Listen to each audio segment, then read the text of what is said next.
O guys, may naglabas ng video na to tungkol kay Senator Kuya Bongo. At ang pinapalabas na context ng video na to ay ilalaglag na daw niya si VP Sara. Bilang senator judge and to be impartial at lumabas yung katotohanan. At ako naman sa tagal ng haka-haka na maaaring dumating po dito sa Senado, gusto natin lumabas yung katotohanan. The truth lamang po. Hindi naman po ang gusto malaman ng Pilipino. The truth.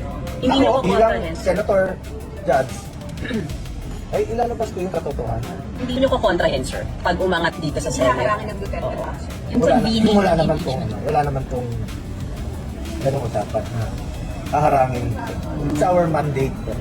Ako naman, gusto ko maging impartial tayo sa mga kasamahan ko dito sa Senado. Yun naman po ang trabaho natin as senator judge.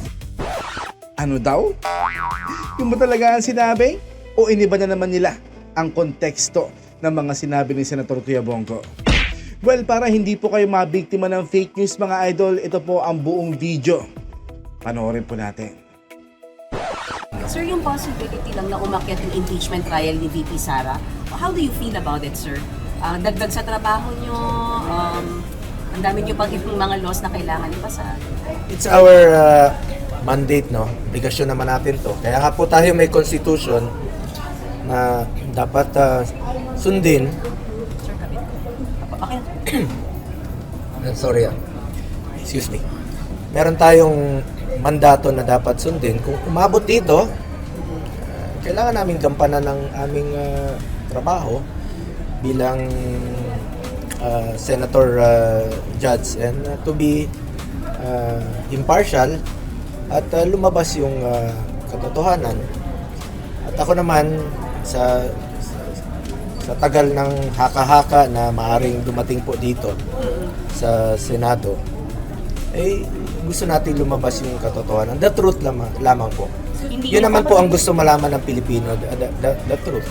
Ako bilang senator judge, ilalabas ko yung katotohanan. Hindi nyo ko kontrahin, sir. Pag umangat dito sa Hindi Senate. haharangin ng Duterte Black, sir.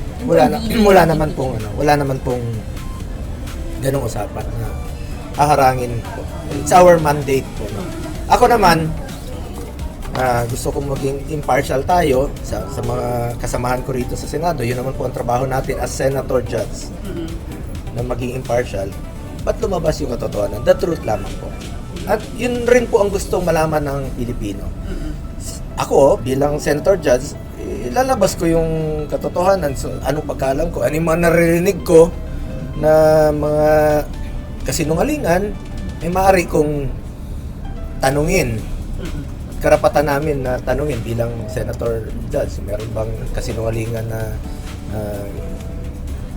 inilabas? O Sir, categorical, hindi haharangin ng Duterte Black yung pagkukonvene ng Senado. wala pong ganong usapan. At hindi ko kami nag-uusap na maghaharang po ng convening. Narinig nyo naman mismo, di ba?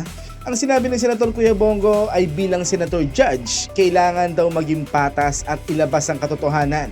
Hindi niya sinabi na guilty na si VP Sara. At hindi rin po niya sinabi na tatalikuran niya si VP Sara. Ang punto niya lang bilang senator judge, trabaho niyang pakinggan ang ebidensya at pairalin ang katotohanan. Yun naman talaga ang trabaho ng Senado sa impeachment process, di ba?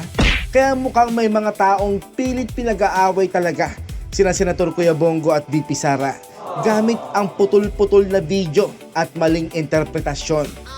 Classic na galawan ng mga basura sa gobyerno para gumawa ng intriga at pagdudahan ng magkakakampi. At para kay VP Sara, sana po huwag kayong basta magpapaniwala sa mga paninira at mga ginagawang issue ng kalaban. Dahil malinaw naman po sa buong video na walang sinabi si Senator Kuya Bongo na ilalaglag kanya. Tama. Kaya mga idol, laging tandaan na huwag agad maniniwala sa putol na video. Hanapin lagi ang buong konteksto bago mag-react para hindi kayo maloko.